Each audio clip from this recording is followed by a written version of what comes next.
Guys welcome to my new video. ಇವತ್ತು ನಾವು ಸಿಂಪಲಾಗಿ ಒಂದು ಚಿಕನ್ ಸಾರು ಮಾಡೋಣ. ಅದಕ್ಕೆ ಆಲ್ರೆಡಿ ನಾನು 2 ಸ್ಪೂನ್ ಕೊಬ್ಬರಿ ಎಣ್ಣೆ ಹಾಕ್ಕೊಂಡಿದ್ದೀನಿ, ಒಂದು ಪಟ್ಟ, 2 ಲವಂಗ, ಒಂದು ಏಲಕ್ಕಿ ಹಾಕ್ಕೊಂಡಿದ್ದೀನಿ. ಆಲ್ರೆಡಿ ವೀಡಿಯೋ ಮಾಡೋಕ್ಕಾಗಲಿಲ್ಲ.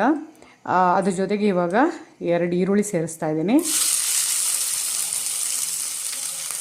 ಈರುಳ್ಳಿ ಚೆನ್ನಾಗಿ ಫ್ರೈ ಮಾಡ್ಕೊಳ್ಳಿ. ಫ್ರೈ ಆಗಿದೆ, ಅದಕ್ಕೆ 1 ಟೇಬಲ್ ಸ್ಪೂನು ಶುಂಠಿ ಬೆಳ್ಳುಳ್ಳಿ ಪೇಸ್ಟ್ ಸೇರ್ಕೊಳ್ತೀನಿ. ಇದು ಹಸಿ ವಾಸನೆ ಹೋಗೋ ಗಂಟ ಫ್ರೈ ಮಾಡ್ಕೊಳ್ಳಿ. 2 ಹಸಿಮೆಣಸಿನ್ಕಾಯಿ, ಕರಿಬೇವು ಸೇರಿಸ್ತಾ ಇದ್ದೀನಿ. ಇವಾಗ 2 ಟೊಮೆಟೊ ಸೇರಿಸ್ತಾ ಇದ್ದೀನಿ. ಇದನ್ನು ಚೆನ್ನಾಗಿ ಮ್ಯಾಶ್ ಮಾಡ್ಕೊಳ್ಳೋಷ್ಟು ಬೇಯಿಸ್ಕೊಳ್ಳಿ. ಈಗ ಎಷ್ಟು ಬೇಕೋ ಅಷ್ಟು ಉಪ್ಪು ಸೇರಿಸ್ಕೊಳ್ಳಿ. ಮಸಾಲೆ ಸೇರಿಸ್ತಾ ಇದ್ದೀನಿ. ಫಸ್ಟು ದೊಡ್ಡ ಜೀರಿಗೆ ಬರುತ್ತಲ್ಲ ಅದು ಹಾಕ್ಕೊಂಡಿದ್ದೀನಿ, ಒಂದು ಸ್ವಲ್ಪ 1/4 ಸ್ಪೂನಷ್ಟು. 1 ಟೇಬಲ್ ಸ್ಪೂನ್ ಪೆಪ್ಪರ್ ಹಾಕ್ತಾಯಿದ್ದೀನಿ.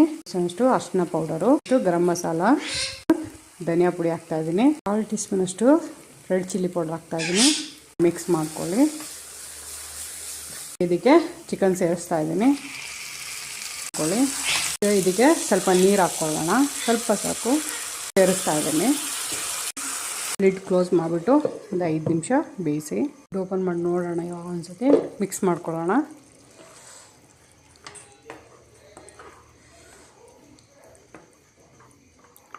ಗ್ರೇವಿ ರೆಡಿ ಆಗಿದೆ. ಹಾಕ್ಕೊಂಡ್ಮೇಲೆ ಸ್ವಲ್ಪ ಕರಿಬೇವು ಹಾಕೊಳ್ಳೋಣ. ಮಿಕ್ಸ್ ಮಾಡಿಕೊಂಡು ಆಫ್ ಮಾಡೋಣ. ರೆಡಿಯಾಗಿದೆ ನೋಡಿ.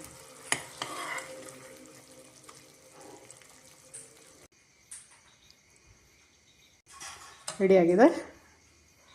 Thank you for watching my video.